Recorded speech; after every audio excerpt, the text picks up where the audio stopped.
Salut tout le monde, je vous retrouve pour la présentation de nouveautés CJRB. Il y a environ 2 mois, la marque m'a contacté pour me demander si je souhaitais présenter quelques-uns de leurs nouveaux couteaux. Alors j'ai parcouru leur catalogue et j'ai sélectionné quelques modèles. Et puis finalement on s'était mis d'accord pour la présentation de leur nouveau Tundra en version manche vert olive et lame Stonewatched, et d'un de leurs nouveaux petits lames fixes, le Mutt, qui me semblait très sympa. Quelques semaines plus tard, en ouvrant le colis, j'ai été surpris de découvrir le Tundra en version toute noire et un autre couteau que je n'avais pas choisi, le Bolt. Je constate d'ailleurs que CJRB propose aussi des prototypes Tundra dans d'autres coloris vraiment cool. Le petit lame fixe, je pense qu'il aurait intéressé pas mal de monde, c'est dommage, mais ce n'est peut-être que partie remise. Quoi qu'il en soit, ces invités presque non désirés m'ont tout de même réservé de belles surprises. Alors pour commencer, voilà un monstre de couteau pliant, le Tundra CJRB. Il est dans la même veine que le couteau Proponent Artisan Cutlery, la marque premium de la même société. Le Proponent que je vous avais présenté, ça doit faire maintenant 2 ans. On est dans la catégorie de couteaux pliants de type gros balèze imposant. En version toute noire, il paraît même très tactique. En fait, la première bonne surprise, c'est que ce couteau en version noire est vraiment très classe. Il en impose vraiment, on dirait un couteau de commando. Comme vous le savez peut-être, je ne suis pas forcément adepte des lames très épaisses car elles nécessitent beaucoup d'efforts pour parvenir à pénétrer dans la matière, du fait de l'angle important qui génère pas mal de résistance et force de frottement.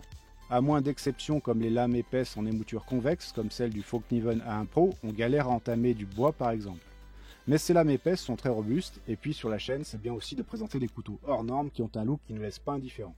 C'est le cas avec ce Tundra, dont je trouve le design remarquable, même s'il est en version noire, et que j'ai l'impression de vous présenter son ombre. Non, je plaisante. Par contre, à qui va vraiment s'adresser ce couteau? Pour quel usage? Difficile à dire. En fait, on ne va pas se le cacher, désormais au moins 3/4 des couteaux sont conçus pour les collectionneurs. C'est le plus gros du marché. Il suffit de regarder les réseaux sociaux, les fans de DC mettent en scène leurs couteaux à côté de pochettes, de lampes, de coins, enfin jetons de type médaille et autres babioles. Beaucoup choisissent un couteau avant tout pour le style, le look. L'efficacité est secondaire. La plupart vont utiliser leur couteau essentiellement pour ouvrir des colis, et finalement il suffit d'une pointe un peu tranchante pour faire le boulot. Alors autant effectivement se choisir un couteau qui a de la gueule, qui nous plaît visuellement, plutôt qu'il soit vraiment adapté ou polyvalent. Bien entendu, chacun ses goûts, chacun achète ce qui lui plaît. Pour la chaîne, j'accorde pas mal d'importance au choix des modèles, mais aussi au coloris, vous l'aurez compris, pour des raisons de plaisir à regarder la vidéo. Je vous précise qu'il y a un lien d'affiliation si vous souhaitez acquérir un couteau CJRB. En passant par ce lien, ça permet de soutenir ma chaîne à hauteur de quelques euros, et c'est important pour pouvoir continuer à produire des vidéos. Alors je remercie particulièrement ceux qui font la démarche. Allez, sans plus attendre, je vous livre les dimensions de ce Tundra. Une longueur totale de 22,4 cm, une lame de 86 mm et de 4,7 mm d'épaisseur. Pour un couteau pliant, c'est déjà extrême, mais on trouvera cependant plus gros du côté de chez l'allemand Midgard Messer, dont certaines lames de pliant atteignent 7 mm d'épaisseur, ou chez l'américain Medford Knives, qui propose des pliants extrêmes haut de gamme très massifs à des prix qui dépassent parfois les 2600 €. Mais notre CJRB, bien qu'imposant, reste accessible car il est commercialisé 70 $. Concernant le poids du Tundra, il est en rapport avec les dimensions du couteau, 226 grammes. Sa lame est en acier D2, c'est un alliage qui a été très répandu il y a quelques années pour produire des lames de pliant, et c'est désormais le 14C28N qui est le plus tendance. Il y a des effets de mode même avec les couteaux et leurs matériaux. Le D2 reste un bon acier, parfois un peu sensible à la corrosion, ça dépend en fait du traitement thermique. Il peut aussi être sensible au choc, mais pour une lame de pliant, il ne devrait pas avoir à subir d'impact, à moins de faire un usage inapproprié du couteau.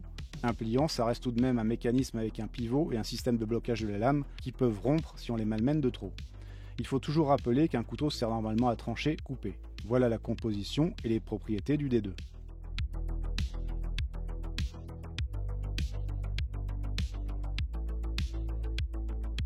Il ne vous aura pas échappé que la lame présente un revêtement noir qui est du PVD, outre l'aspect esthétique, ça la protège de la corrosion. Cette lame est d'émouture sabre, bien dessinée avec un joli faux tranchant et du jimping à large cannelure.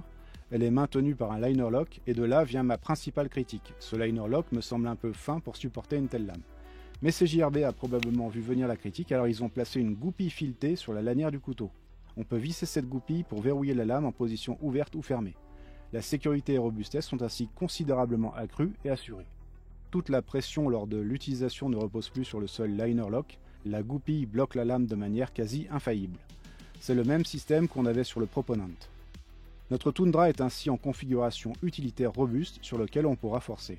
En parlant de forcer, avec sa lame épaisse, il ne faut pas y aller de main morte et on ressent rapidement une douleur dans la paume. Je vous conseille donc de mettre un gant car le manche, s'il est vraiment joli, n'est pas une référence d'ergonomie.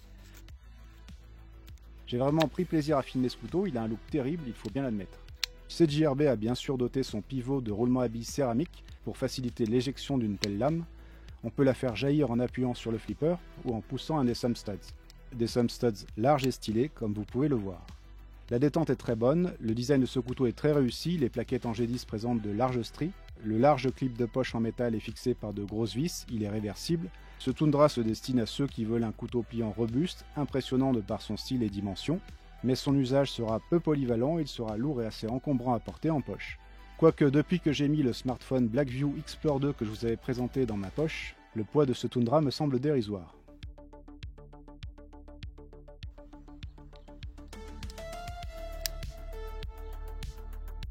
On passe maintenant à l'invité surprise, le CJRB Bolt, comme Uchen. Alors, comme vous le savez peut-être, CJRB nous a habitués depuis quelques temps à mettre de l'acier haut de gamme sur certains de ses modèles. Et là, on retrouve une lame en CPM S90V, un acier de la métallurgie des poudres, à très grande conservation du tranchant. Une des plus poussées avec la note de 9 sur 10. Ceci est dû à une teneur record en vanadium de 9%, malgré un taux de carbone très élevé de 2,30%, les 14% de chrome assurent une très bonne résistance à la corrosion. Par contre, attention, compte tenu de la forte présence de carbure, du fait du carbone et du vanadium, le S90V sera sensible aux ébréchures. C'est une lame qu'il faudra préserver des chocs. J'en viens maintenant aux autres caractéristiques de ce couteau qui est un pur EDC de par ses dimensions et son poids. Il ne pèse que 73,5 g, mesure 19 cm avec une lame de 82 mm de 2,7 mm d'épaisseur, 2 mm de moins que le Tundra. On pourra donc effectuer de bonnes coupes de précision avec cette lame drop point des moutures plates au revêtement Black PVD. Pour ce qui est du manche, il est formé de plaquettes en micarta. Son prix est de 99 $. Quand j'ai pris ce couteau en main, j'ai par instinct pressé l'ergot tel un flipper pour éjecter la lame, mais c'est un leurre. En fait, nous avons affaire à un mécanisme original, le Recoil Lock V2. Je suppose donc que c'est la version 2, je ne connaissais pas la première mouture de ce système. Recoil, ça signifie recul, car en fait, en pressant l'ergot, on fait reculer l'axis lock pour désengager la lame et replier le couteau. C'est une sorte d'assistance à l'axis lock. Est-ce que c'est très pertinent? Je ne sais pas, à vous de me le dire dans les commentaires. Certes, c'est peut-être plus pratique que d'actionner directement l'axis lock, mais ça fait un élément supplémentaire. Par contre, on peut aussi ouvrir le couteau en pressant le recoil lock, puisque ça libère l'axis lock. Il suffit d'un coup de poignet pour balancer la lame. Le moins que l'on puisse dire, c'est que CJRB maîtrise parfaitement l'équilibrage et la précision de ses mécanismes. C'est fluide, réglé comme une horloge ou comme du papier à musique, je ne sais plus quelle est la bonne expression. Donc tout bien réfléchi, je pense que ce système apporte un plus en facilité d'utilisation, tant pour ouvrir le couteau que le refermer. Ça n'aurait pas été le cas si ce couteau n'était pas aussi bien ajusté. L'ouverture est aussi permise par les thumb studs de couleur rouge, le pivot est sur roulement à billes céramique, la détente est très bonne, mais finalement je trouve plus pratique l'usage du recoil lock pour libérer la lame. En fait, c'est un gros kiff quand on maîtrise le mécanisme, on parvient presque à éjecter la lame comme avec un flipper, sans effort, ça procure une sensation assez étrange, sans doute liée au ressort. L'avantage, c'est qu'on peut replier la lame dans la foulée avec un second appui. On peut le faire aussi avec l'axis lock, mais là c'est encore plus pratique.